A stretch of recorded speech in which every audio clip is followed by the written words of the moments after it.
Welcome back. Europe में जारी कर्ज़ों के बहरान और मईशत को दरपेश ख़तरात के पेश नज़र अब कई माहिरीन ये जायज़ा ले रहे हैं कि यूरोपीय यूनियन के ममालिक मशरिक़ वस्ता और शुमाली अफ्रीका में जमहूरी इनकलाब से गुजरने वाले उन मुल्कों की किस हद तक मदद कर सकते हैं जिन्हें अपने सियासी निज़ाम की मजबूती और माशी इस्तेहकाम के लिए यूरोपीय मुल्कों से कई तवक्कुआत हैं। तफसीलात आमना खान की रिपोर्ट में।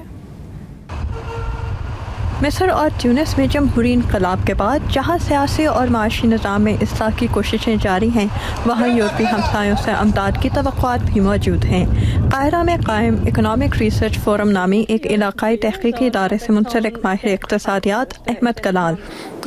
मुझे उम्मीद है कि बैनुल अक़वामी कम्युनिटी इन नई हुकूमतों का साथ देगी। मेरा ख्याल है कि ये उनके मफाद में होगा कि इस खित्ते में भी खुशहाली आए और ये तहरीकें कामयाबी से इख्तिताम को पहुँचें।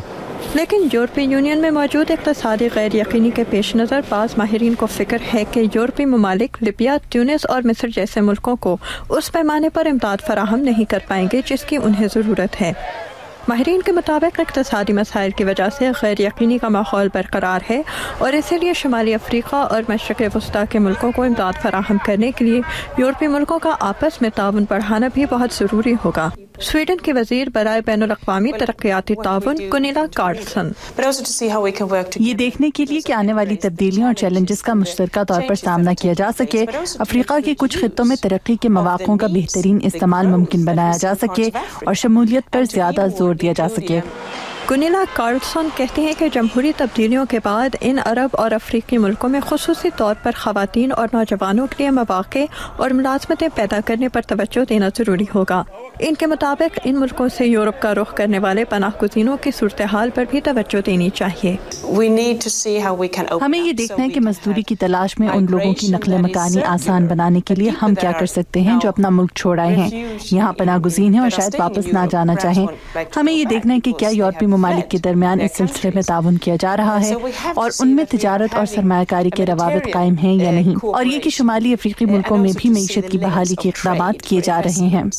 अहमद कलाल कहते हैं कि मजदूरों की आमदोरफ्त और आर्जी नकल मकानी पर समझौता शुमाली अफ्रीका और मशरिक़ वस्ता के मुल्कों के लिए फ़ायदेमंद साबित होगा और यूरोपीय मंडियों तक उनकी नई जमहूरी हुकूमतों की रसाई भी इनके लिए बहुत कारआमद साबित हो सकती है। मौजूदा हालात में मशरिक़ वस्ता के इन मुल्कों को मार्केट तक रसाई देना तजारती रुकावटें पैदा करने के मुकाबले में ज़्यादा फ़ायदेमंद साबित हो सकता है। कुनिला कार्लसन कहती है कि जैसे जैसे नई हुकूमतें और मईशतें बैनुल अक़वामी कम्युनिटी में शामिल होती जा रही हैं और मुल्कों का एक दूसरे पर इन्हिसार बढ़ता जा रहा है, मुख्तलिफ खित्तों को दरपेश मसाइल के हल में बैनुल अक़वामी सतह पर शमूलियत बढ़ाना बेहद ज़रूरी हो गया है। Amina Khan, Urdu VOA, Washington. और अब आते हैं पाकिस्तान की जानिब। माहिरीन का कहना है कि पाकिस्तान 2050 तक आबादी के लिहाज से दुनिया का 5वां बड़ा मुल्क बन जाएगा। माहिरीन के मुताबिक इतनी बड़ी आबादी की खुराक की ज़रूरियात पूरी करने के लिए कुछ गैर रिवायती तरीक़े भी इख्तियार करने होंगे। हमारी अगली रिपोर्ट में आयशा खान आपको कराची में मौजूद एक ऐसे मुनफरद फार्म पर ले जा रही हैं जहाँ मुर्गियाँ नहीं शुतुरमुर्ग पाले जाते हैं, और उन्हें पालने वालों का कहना है कि शुतुरमुर्ग ग़िज़ाई ज़रूरियात पूरी करने के साथ साथ पाकिस्तान में कारोबार के नए मौक़े पैदा करने में भी मददगार हो सकते हैं। आइए देखते हैं। शुतुरमुर्ग का ख्याल आते ही अफ्रीकी ममालिक का तस्वुर जहन में आता है, लेकिन ये फार्म किसी अफ्रीकी मुल्क में नहीं बल्कि कराची में नॉर्दर्न बाईपास के करीब है, जहां दुनिया भर के दीगर ममालिक की तरह पाकिस्तान में भी इसे सनद की शक्ल देने की कोशिशें की जा रही हैं। राजा ताहिर लतीफ़ की गुज़श्ता 10 सालों से की जाने वाली इस इनफरादी मेहनत का मकसद शुतुरमुर्ग की नस्ल बढ़ाकर जहां लोगों को इसके गोश्त के इस्तेमाल की तरफ लाना है, वहां दुनिया भर में शुतुरमुर्ग के गोश्त की बढ़ती हुई तलब के पेश नज़र इसे बरामद करके पाकिस्तान में गैर मुल्की ज़र मुबादला लाने का एक अच्छा जरिया भी बनाना है। माहिरीन कहते हैं कि शुतुरमुर्ग के गोश्त में कोलेस्ट्रॉल और फैट्स न होने के बराबर हैं, जबकि इस परिंदे को वैक्सीनेशन की ज़रूरत न होने की वजह से इसमें दवाइयों का इस्तेमाल भी नहीं। इसके अलावा इसकी अफजाइश गोश्त के लिए इस्तेमाल होने वाले दीगर जानवरों से कई गुना ज्यादा है और इन्हीं वजूहात की बिना पर इसे सदी का गोश्त करार दिया जा रहा है। ये फूड की ज़रूरियात पूरी करने के लिए इस वक्त एक ऐसा सोर्स है कि जो न सिर्फ ये कि बहुत चीप पड़ेगा आने वाले वक्त में, बल्कि जो इसका मीट है वो हमारे लिए सेहत के हिसाब से, हेल्थ के हिसाब से बहुत बेनिफिशियल है। इसलिए इसको पूरी दुनिया में प्रमोट किया जा रहा है और एक स्लोगन है कि only ostrich can feed the world. आने वाले वक्त में ऑस्ट्रिच में इतना पोटेंशियल है कि ये दुनिया की ग़िज़ाई ज़रूरियात को पूरा कर सकता है।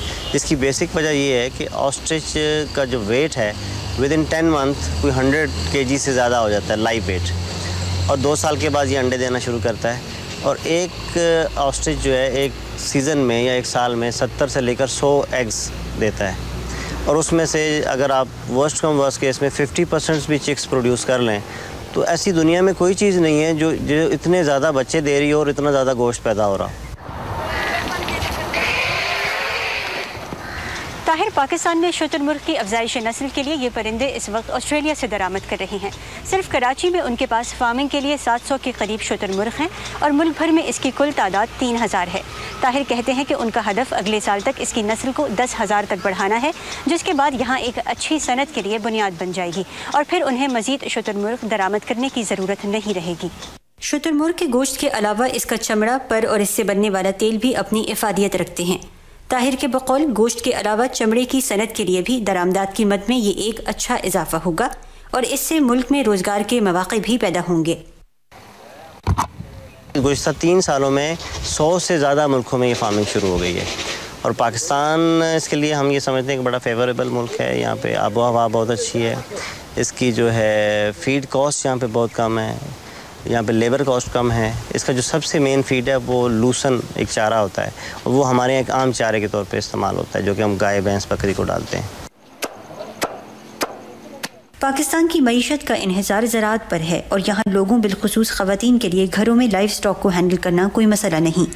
ऐसे में ताहिर कहते हैं कि जहाँ गुर्बत है वहाँ माइक्रो फाइनेंसिंग के ज़रिए इन परिंदों को दे दिया जाए तो इससे देही इलाकों की ख़वातीन को कारोबार के बेहतर मौक़े मिल सकते हैं। ये बर्ड है, ये भी लाइव स्टॉक है, इसकी फार्मिंग की जाए, इस पर लोनिंग जो है अप्रूव की जाए, बैंक्स इस पर कमर्शियली लोन्स दें ताकि लोग इसमें आएँ, उनको फैसिलिटेट किया जाए। इसके अलावा रिसर्च फैसिलिटीज़ प्रोवाइड की जाए। अब जो है हम अपने तौर पे जो कर सकते थे वो हमने काफ़ी हद तक कर लिया। अब आगे चल के गवर्नमेंट से अगर कोलैबोरेशन होता है, इवन हमारे पास बाहर से ज़्यादा सपोर्ट है, हमें पाकिस्तान से ज़्यादा सपोर्ट फ़ॉरेन की है। उसमें चाहे वो बिज़नेस एंगल से हो, चाहे इन्वेस्टमेंट के एंगल से हो या रिसर्च के एंगल से हो, वो लोग ज़्यादा सपोर्ट करते हैं। इवन जहाँ से हम इंपोर्ट करते हैं ऑस्ट्रेलिया, वो लोग हमें पूरा टेक्निकली गाइड करते हैं, सपोर्ट देते हैं। ताहिर कहते हैं कि अगर हुकूमत शुतुरमुर्ग की फार्मिंग को फ़रोग़ देने के लिए इक़दामात करे तो न सिर्फ आने वाले वक्तों में शुतुरमुर्ग का गोश्त गली महलों के कसाब खानों में मुनासिब कीमत पर फ़रोख्त होता नजर आएगा, बल्कि पाकिस्तान अकेले ही पूरी दुनिया को गोश्त फराहम करने की सलाहियत हासिल करके इस मद में भारी ज़र मबादला कमा सकता है। आयशा खान, उर्दू VOA, कराची।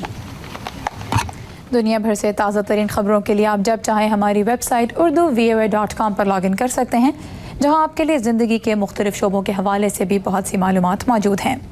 और यहाँ पर हम लेंगे एक ब्रेक और पाकिस्तानी फिल्म इंडस्ट्री की मुमताज़ फनकारा सबीहा खानम से मुलाकात। इस ब्रेक के बाद हमारे साथ रहिएगा।